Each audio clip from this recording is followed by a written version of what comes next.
तो आज के WWE मंडे नाइट रॉ के अंदर the OTC tribal chief Roman Reigns से रिटर्न हुआ, जहां पर उन्होंने सेथ रॉलिंस की फैक्शन यानी कि द विजन को बहुत ही बुरी तरीके से मेन इवेंट के अंदर धोया। सो हेलो सिंह फैंस, तो मेरा नाम है एके और आपका स्वागत है मेरे चैनल रेसल न्यूज में। तो मंडे नाइट रॉ को यहां पर किक ऑफ स्टार्ट करते हैं सेथ रॉलिंस की faction the vision. Paul Heyman आते हैं, सबसे पहले माइक लेते हैं और बताते हैं कैसे वो गॉड मोड के अंदर अभी नहीं है, वो खुद एक गॉड है। तो रोमन रेंस को ट्रोल करने के लिए पॉल मैन ने यहाँ पर एक लाइन बोली होती है। फिर उसके बाद बताते हैं कैसे वो ग्रेटेस्ट ऑफ ऑल टाइम है, ये जो काम है उन्होंने किया है यहाँ पर, भले वो रिंग की बात करें या फिर आउटसाइड द रिंग या पीछे यहाँ पर रिंग के बाहर। तो यहाँ सारी चीजें पॉल मैन अपनी पहले तारीफ करते हैं कि कैसे यहाँ पर वो ग्रेटेस्ट ऑफ ऑल टाइम है। फिर उसके बाद बताते हैं कैसे यहाँ पर एक ही गोट नहीं, यहाँ पर लेजेंड्स भरे पड़े हैं इस रिंग के अंदर। यहाँ पर जो द विजन खड़ी है इसके अंदर सारे के सारे गोट हैं। फिर उसके बाद स्टार्टिंग में हमें देखने मिलता है ब्रॉन ब्रेकर के पास जाते हैं। पहले तो सेथ रॉलिंस यहाँ पर मतलब पहले तो ओवेशन दे रहे होते हैं, पहले तो पॉल मैन को जब ग्रेटेस्ट ऑफ ऑल टाइम कह रहे होते हैं, फिर जब ब्रॉन ब्रेकर की तारीफ कर रहे होते हैं तो वूफ वूफ करके यहाँ पर सेथ रॉलिंस कर रहे होते हैं। बहुत ही बढ़िया चीज हमें यहाँ सेथ रॉलिंस के कैरेक्टर के साथ देखने मिलती है। कभी यहाँ पर जो झूला फाला है उसके साथ खेलने लगते हैं जो ब्रॉन्सन रीड के गले में टंगे हुए है।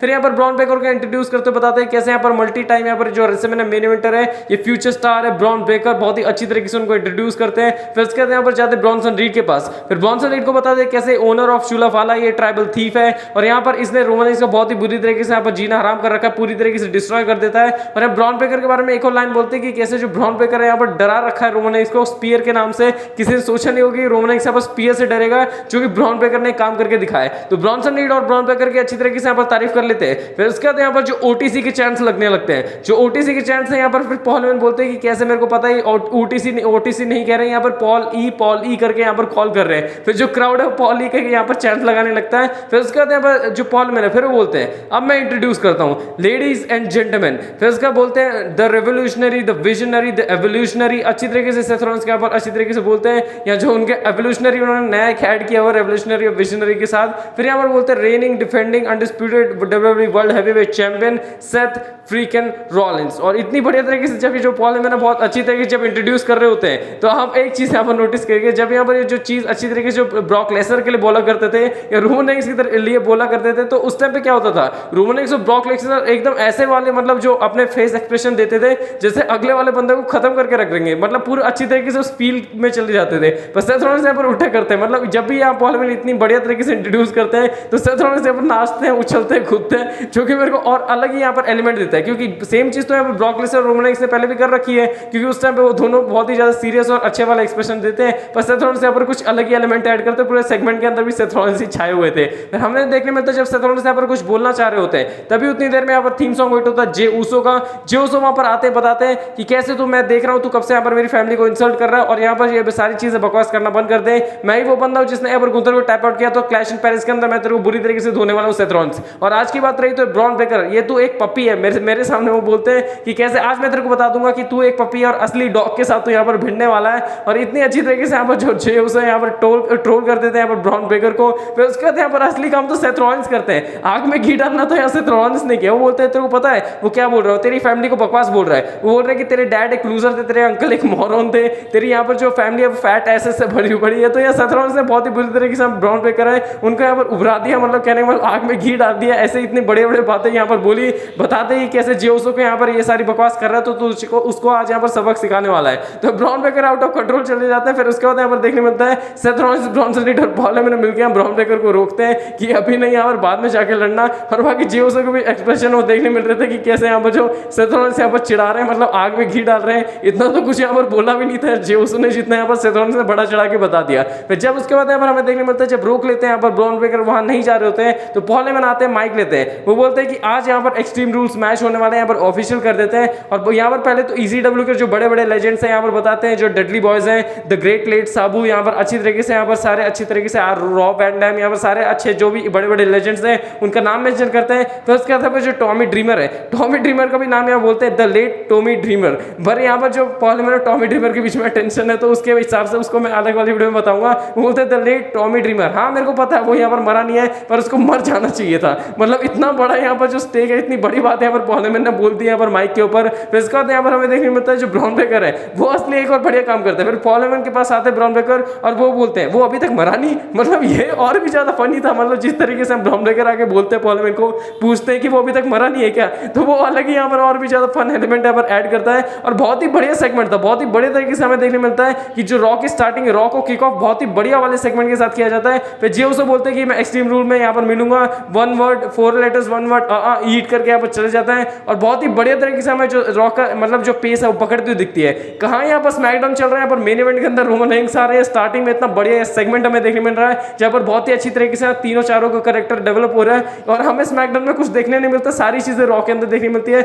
बाकी अगर इस ओपनिंग सेगमेंट की बात की जाए तो बहुत ही ज्यादा बढ़िया था, बहुत ही अच्छी तरीके से WWE ने जो सेगमेंट है बुक किया था और बहुत ही अच्छी तरीके से हमें सेथ रॉलिंस उनका फैक्शन द विजन है बहुत अच्छी तरीके से आगे हमें बढ़ती हुई दिख रही है। फिर नेक्स्ट हमें यहाँ पर देखने मिलता है इयो स्काई वर्सेस रॉक्सन परेज का मैच। रॉक्सन परेज ने रैकेल रॉड्रिगेज का मैच होता है और यहाँ हमें जो मैच के अंदर बस यही चीजें दिखाई होती है कि कैसे जो हमें जो टेंशन है वो और भी ज्यादा क्रिएट हो यहाँ पर आस्का के बीच में। आस्का रियर रिप्ले, इस बार तो रियर रिप्ले भी बीच में आ गई, तो रॉक्सन परेज यहाँ पर बार बार डिस्ट्रैक्ट कर रही होती है पूरे मैच के अंदर और ये डिस्ट्रैक्शन की वजह से यहाँ पर जो इयो स्काई है यहाँ पर उनको ज्यादा फर्क नहीं पड़ता है। इयो स्काई मैच की बात करो मैच ठीक ठाक था, मैच के अंदर यहाँ पर इयो स्काई विक्ट्री भी अर्न कर लेती है, पर उसके बाद क्या होता है, उसके बाद यहाँ पर हमें देखने मिलता है जो अटैक है वो आता है रैकेल रॉड्रिगेज और रॉक्सन परेज की तरफ से और उनको सेव करने के लिए यहाँ पर रियर रिप्ले आती है। फिर रियर रिप्ले ने यहाँ पर सेव कर दिया, इयो स्काई को बचा लिया, वहां तक तो ठीक था। असली चीजें यहाँ पर बैक स्टेज होती है, बैक स्टेज असली ड्रामा हमें देखने मिलता है इन सबके बीच में। तो बैक स्टेज क्या होता है कि कैसे जब भी हमें देखने मिलते हैं इयो स्काई बोलती है, मतलब रियर रिप्ले आके बोलती है कि मेरे को लगा कि मेरे को तेरी हेल्प करनी चाहिए, तो इयो स्काई बोलती है कोई बात नहीं, अच्छा किया तूने हेल्प कर दिया। फिर आस्का वहां पर आती है, आके बोलती है अच्छा रियर रिप्ले हेल्प कर रहे हो तो ठीक, हम हेल्प करेंगे तो दिक्कत हो रही है तेरे को।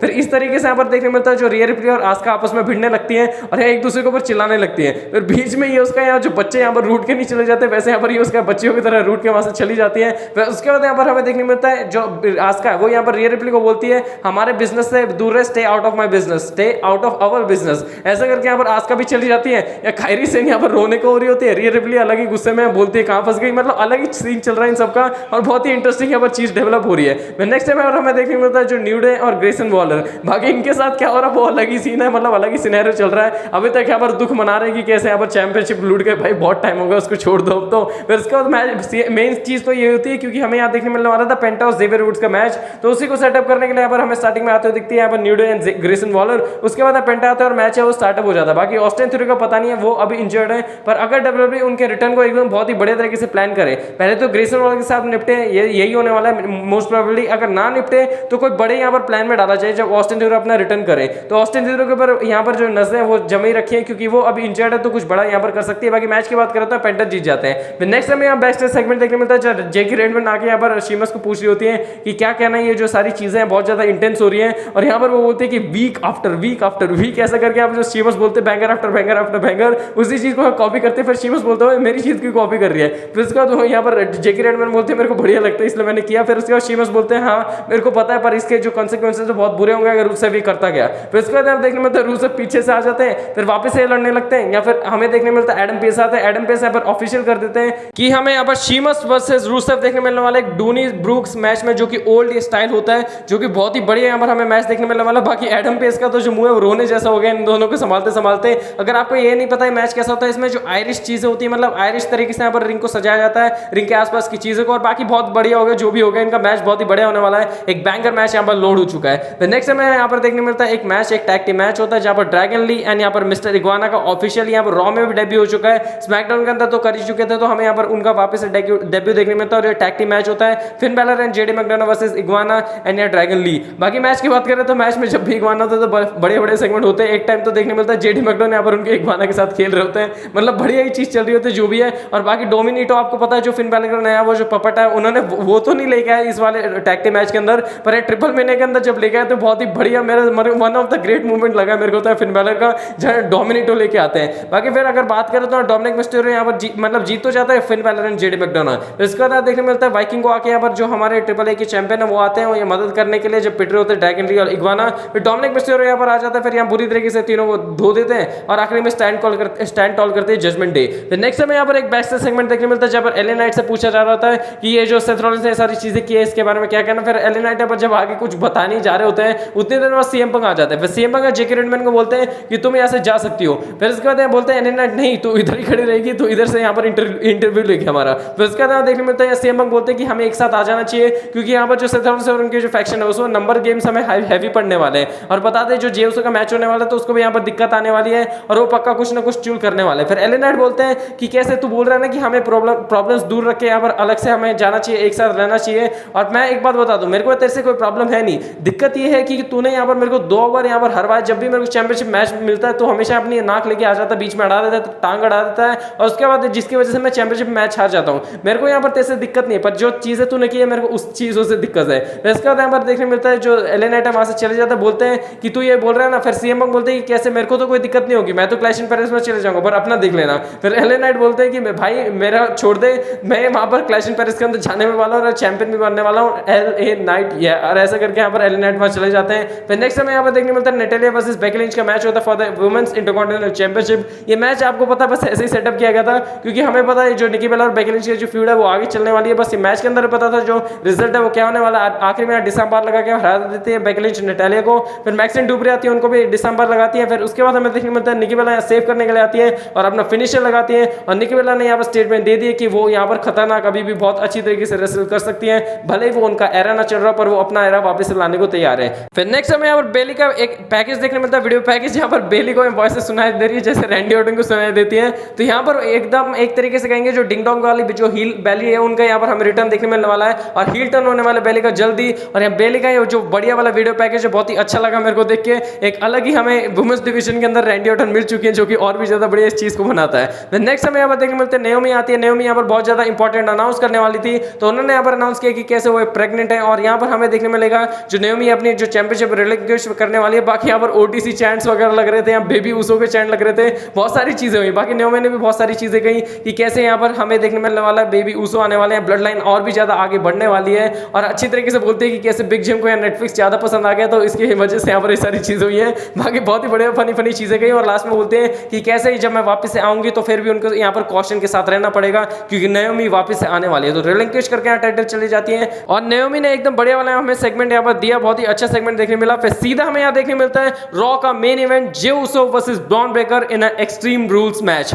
बहुत ही बढ़िया मैच था, कहूंगा मैं। जो एक्सट्रीम रूल्स की जो डेफिनेशन होती है वही हमें यहाँ पूरे मैच के अंदर देखने मिली, जब बहुत ही बड़े बड़े यहाँ सीक्वेंस देखने मिले, मतलब इतने बढ़िया सीक्वेंस थे, अगर मैं सारे सीक्वेंस बताने लग गया तो पूरी वीडियो बहुत लंबी हो जाएगी। बाकी मेन सीक्वेंस ये होता है कि यहाँ पर जो कार्ट के साथ यहाँ लेके आते हैं, जो जेव से यहाँ पर भरी होती है टूल्स के साथ, वो कार्ट होती है वेपन्स के साथ, तो उसमें ब्रॉन ब्रेकर को फेंकते हैं। बाकी ब्रॉन ब्रेकर यहाँ ट्रैश कैन लेके उड़ते हैं, वो भी एक बढ़िया सीक्वेंस होता है। मैच की एंडिंग की बात करें, मैच की एंडिंग में देखने मिलता है जो स्प्लैश मार करके स्पीयर मार के यहाँ पर कवर करने जा रहे होते हैं, तो ब्रॉन्सन रीड रेफरी को बाहर खींच लेते हैं, बाकी रेफरी का जूता उतर जाता है, तो उसी जूते से रेफरी को मारते हैं। फिर उसके बाद अंदर जाके जेउसो को मारते हैं। फिर एले नाइट वहां पर आते हैं, एले नाइट बचाने आते हैं ब्रॉन्सन रीड से जेउसो को। फिर ये पहले तो ब्रॉन्सन रीड को मार के रिंग से पहले बाहर ले जाते हैं। फिर रिंग से बाहर ले जाने के बाद हमें देखने मिलता है जो अनाउंस टेबल है, फिर उसके ऊपर यहाँ पर जाके बजाते हैं ब्रॉन्सन रीड को। फिर उसके बाद यहाँ पर हमें देखने मिलता है जो स्टील स्टेप्स है उसमें फेंक देते हैं, तो स्टील स्टेप्स में फेंकने के बाद ब्रॉन्सन रीड और ब्रॉन ब्रेकर डाउन होते हैं, एक ही जगह पड़े होते हैं। तो ये एले नाइट यहाँ पर ट्रैश टॉक कर रहे होते हैं, दोनों को यहाँ बहुत कुछ बोल रहे होते हैं। तो पीछे से उतनी देर में देखने मिलता है सेथ रॉलिंस आते हैं, सेथ रॉलिंस आके मारते हैं एले नाइट को। फिर उसके बाद एले नाइट को बैरिकेड के थ्रू फेंक देते हैं। फिर उसके बाद हमें देखने मिलता है जो सेथ रॉलिंस है वो रेफरी को उठा के वापस से रिंग में फेंक रहे होते हैं, क्योंकि उन्होंने पहले ही पेडिग्री मार दी होती है जे उसो को। तो उसी तरीके से हमें देखने मिलता है जब रेफरी को अंदर भेज रहे होते हैं तो उतनी देर में best in the world CM Punk का थीम सॉन्ग हिट होता है। और जब यहाँ पर सीएम पंक और सेथ रॉलिंस आपस में लड़ रहे होते हैं तो जिस तरीके से जो क्राउड है सीएम पंक का गाना गा रही थी वो बहुत ही ज्यादा कूल मूवमेंट था। सीएम पंक का गाना गाई जा रही है और हमें देखने मिल रहा है जो यहाँ पर सीएम पंक सेथ रॉलिंस को मार रहे हैं। सेथ रॉलिंस को बुरी तरीके से पहला जाता है जब हमें देखने मिलता है सीएम पंक और एले नाइट दोनों ने यहाँ पर बजा दिए यहाँ पर सेथ रॉलिंस को, और सेथ रॉलिंस यहाँ पर बाहर गिर जाते हैं। फिर उतनी देर में देखने मिलता है जब एले नाइट ब्रॉन्सन रीड को मारने जा रहे होते हैं तो सीएम पंक जीटीएस के लिए जा रहे होते हैं, तो हमें देखने मिलता है जो सेथ रॉलिंस आंख में यहाँ पर उंगली कर देते हैं। उसकी वजह से पहले तो एले नाइट को धक्का देते हैं सीएम पंक के थ्रू, फिर सीएम पंक का धक्का लग जाता है एले नाइट को, वो टेबल पे गिर जाते हैं। और बाकी उसके बाद यहाँ पर देखने मिलता है सीएम पंक को भी टेक आउट कर देते हैं। जब ब्रॉन ब्रेकर यहाँ स्पीयर के लिए जा रहे होते हैं जे उसो को जो यहाँ पर रिंग साइड के पास मारने की सोच होते हैं, तभी थीम सॉन्ग हिट होता है यहाँ पर the tribal chief OTC Roman Reigns का। तो उन्हें लगता है वो रैंप पे से आएंगे, पर रैंप पे से नहीं आते, वो एक बहुत ही खतरनाक वाला स्पीयर मार देते हैं यहाँ पहले तो जो ब्रॉन ब्रेकर है उनको, फिर उसके बाद सुपरमैन पंच मारते हैं ब्रॉन्सन रीड को। फिर उसके बाद देखने मिलता है ब्रॉन ब्रेकर को अंदर फेंक देते हैं। फिर उसके बाद जे उसो यहाँ पर टेबल पे ले जाके स्प्लैश मार देते हैं अपना, और उसके बाद 1, 2 और 3 और यहाँ जे उसो ने हरा दिया ब्रॉन ब्रेकर को एक्सट्रीम रूल्स मैच के अंदर, जो कि बहुत ही बड़ी विक्ट्री यहाँ जे उसो की मानी जाएगी। और रोमन रेंस का भी यहाँ पर रिटर्न हो चुका है। और बाकी जो एले नाइट और सीएम पंक का सीन होने वाला इस चीज के बाद वो तो अलग ही होने वाला है। रोमन रेंस बहुत ज्यादा खुश दिख रहे थे, और आज हमें रोमन रेंस के चेहरे पे बहुत टाइम बाद बहुत ही बढ़िया वाली हंसी देखने मिली, और बहुत ही ज्यादा खुश थे रोमन रेंस, और इतनी बड़े तरीके से रोमन रेंस रिटर्न हो चुका है। और अगले मंडे नाइट रॉ के लिए तो रोमन रेंस यहाँ पर एडवर्टाइज है ही, तो बहुत ही बढ़िया चीज होने वाली है, क्योंकि अगला जो मंडे नाइट रॉ है बहुत ही बढ़िया इलेक्ट्रीफाइंग क्राउड के सामने होने वाला है, जो कि लंदन में होगा। और क्लैश इन पेरिस के अंदर जो क्राउड है वहां मतलब लगता है ऑफिशियल मैच हो ही जाएगा रोमन रेंस का। बाकी जो मंडे नाइट रहा था बहुत ही ज्यादा बढ़िया था और कमेंट सेक्शन के अंदर बताएं आपको जो वीडियो वो कैसी लगी। ऐसे इंटरेस्टिंग न्यूज अपडेट रूमर्स और सारी शो के लिए देखने के लिए चैनल को सब्सक्राइब करके यहाँ पे ट्यून इन रहे। और जो चीजें बढ़िया चल रही है क्लैश इन पेरिस के बाद भी जो बड़ी बड़ी चीजें होने वाली, Brock Lesnar, John Cena, Roman Reigns, CM Punk, AJ Styles, Randy Orton, इतने बड़े बड़े स्टार हैं और इतने बड़े बड़े रॉ के अंदर चीजें चल रही है, डब्ल्यूडब्ल्यूई के अंदर चीजें चल रही है। तो सारी चीजों को जानने के लिए चैनल को सब्सक्राइब करके ट्यून इन जरूर रखिए। ऐसे इंटरेस्टिंग कंटेंट और वीडियो के साथ जल्दी मिलूंगा रेसलिंग फैंस, एक अपडेट वाली वीडियो के साथ मिलूंगा। तब तक के लिए wrestling fans take care and good bye.